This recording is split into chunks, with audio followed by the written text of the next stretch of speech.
Okay, welcome back everyone.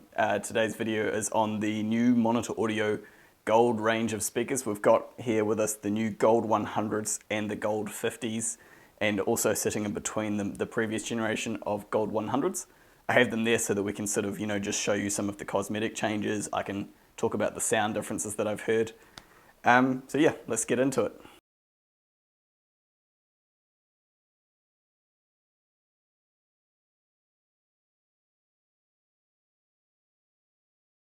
So this is the 6th generation of Monitor Audio Gold speakers. The last generation they just did one bookshelf speaker. They did the Gold 100, which you see here, and now they have decided to go back to their old formula of having a small and a large bookshelf. Now the Gold 50 and the new Gold 100, the larger ones on the outside there. Finish wise, you can kind of see what we've got going on here.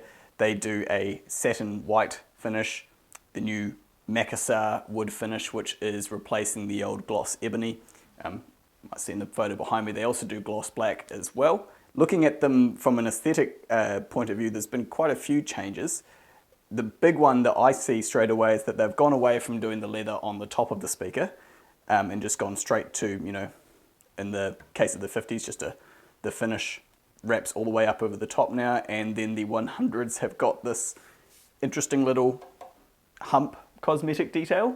The fronts obviously look quite different. They've kind of gone back to this, incorporating some silver into their white finishes, which is quite nice. The actual driver rings themselves, you'll see this in a second, are sitting proud of the front of the front face here, as opposed to the old generation where it was completely flush. And the grills have changed as well. The previous generation had this one big grill that covered the whole thing, and then the new ones have got individual little grills that cover, the tweeter section and then the bass section, so it's a completely different look. And then on the Gold 100s, yeah, they're actually a three-way now, which is really, really nice. Having a dedicated mid-range always helps a lot with clarity in the mid-range section, and then allows the bass driver and the tweeter to be able to relax a wee bit and take some of the load off of them. The 100s have got this hump here at the top that I talked about just a few seconds ago. I've had some people say, wow, they look so cool, I love it. And I've had other people say, why didn't they just make the cabinet taller? So it's, it depends on what you like, I guess. But I will say this, the 100s are very, very good sounding. So, that's what matters, right? Okay, so the big question in terms of sound, I've just had a quick listen to these guys all back to back.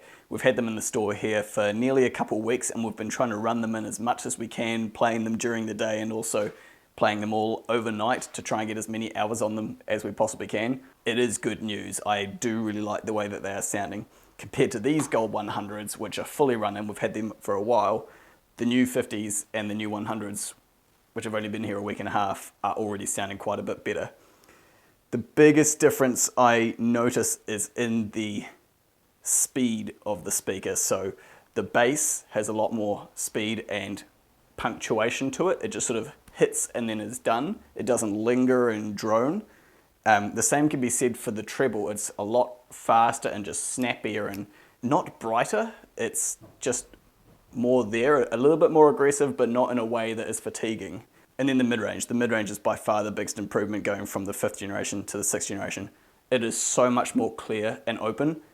Even in a small little room like this, the 6th generation was able to create depth and soundstage that the 5th generation just couldn't. But I'm already really liking the way how much faster and how much snappier and punchier the bass on the new speakers is. Just with a bit more time, these drivers will loosen up a wee bit and they'll be able to hit those nice low notes. You'll see that the new 50 is smaller than the old 100. People are going to be wondering, the bigger speaker, the smaller, newer speaker. Definitely the smaller, newer speaker. Also, say just specifically in regards to the 100s, having just listened to them again now, they are like little floor speakers. They're really impressive in terms of the scale and the body of the soundstage that they're able to produce. In this tiny wee little cove of a room that we've got here, they've made soundstage go outside the walls, behind the TV, up, down, every direction. They're really, really impressive. And I think they are the more balanced sounding speaker. And I put that down to it being a true three-way. So the mid-range is doing the mid-range really well. The bass driver is allowed to breathe and do what it wants to do, which is make just bass. and that new MPD tweeter, which is trickle-down technology from the Hyphen, by the way. Vast improvement. Okay, so I've got here with me the Gold 200 5G. This is the one that we've had in the showroom for the past 3 or 4 years. I'm not sure how long. And then the new Gold 6G 300 and 500. All three of them are three-way speakers. They're not doing a new Gold 200, so I would say that the new 300 is essentially the replacement for the Gold 200, and then the Gold 500 is the replacement to the old Gold 300, so just kind of wrap your brain around that. Let's talk about some cosmetic differences, because they all look quite different now. They got rid of the nice leather top on the 5G and just went straight for the wood finish, whether it be the satin white or the Macassar wood veneer or the gloss black. The corners on them are now, as opposed to this nice rounded finish, they've gone back to the kind of more sharp square edges. In the white finish, they are no longer doing black trimming. They're now gone to this kind of new silver trimming, similar to what we used to see on the Silver series. As you can see from what I'm holding in my hands, the grills are all quite different now. They've gone away from the single all-in-one grill for these individual driver grills, which are, you know, kind of unique, different. And then the 500s, as with the Gold 100 bookshelf speakers, have got this hump at the top that protrudes out the top of the wood, in line with where the new MPD tweeter is. And then the other major differences being they've got this pinstripe down the front of them, and the feet are quite different. The feet now on the outriggers stick out quite a bit further from the cabinet than what they used to. And looking at them, I actually think that the 300s and the 500s cover the same footprint. So if you've got space for the 300s, you technically have space for the 500s. So might as well get the bigger ones. Moving on to how they sound, the sound differences. We've had the 300s and the 500s in the shop for about a week and a half now, trying to run them in as much as we can. Already, even with just that short period of time, they are sounding miles better than the 5th generation 200. They are so much faster on the bass, that what the bass that is there is much snappier and quick and high resolution.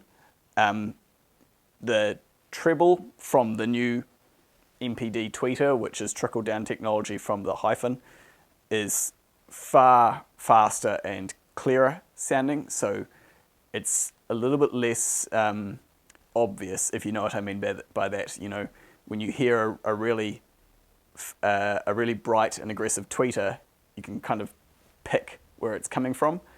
These tweeters, I couldn't tell where they were coming from. They're so clear and so crisp to the point where they disappeared into the room. But the big standout for me is the mid-range. The mid-range in this new generation is so much better than the previous generation. It's far more clear and balanced, as I think a good way of putting it. The speakers sound much more balanced rather than being leaning one way or leaning the other. It just creates a much more realistic three-dimensional soundstage. More holographic might be a good way to put it, yeah. In terms of bass, yeah, as I say, I think they do need a bit more running in to really get some of those low notes starting to come out, but what is there is already clearer and faster and punchier than what we're getting with the older ones. But I think they're still going to get better. I guess that brings up the question of whether or not someone should upgrade from the 5th generation to the 6th generation, because there's kind of this running trend in hi-fi, and we see this with electronics as well, where the next generation of product to what you own will be better, but often isn't that much better to justify the expense of upgrading there and then, one generation at a time. Often we see our customers wait a generation and sort of do a leapfrog to the next one after that comes out, you know, 8 to 10 years later. The difference between these is pretty big, so I would actually suggest if you have a pair of Gold 200s or 300s in the 5th generation, do have a listen to the new generation, because they are that much better and you will hear quite a lot more coming out of these, and definitely find out what the cost for you to upgrade would be, because yeah, I think it would be worth it. That's our quick little overview and review of the new Monitor Audio Gold 300 and 500, the 6th generation. I'm really excited to see what people think of them once we start showing them to some people. They do already sound really good. They look quite different. I'm really interested to get people's feedback on what they think of the look of them. Actually, let us know in the comments, what do you prefer, the overall style of the 5th generation or the 6th generation. So that's going to be it from me today, guys. I hope you've enjoyed this video. Catch you in the next one. Ka kite anō.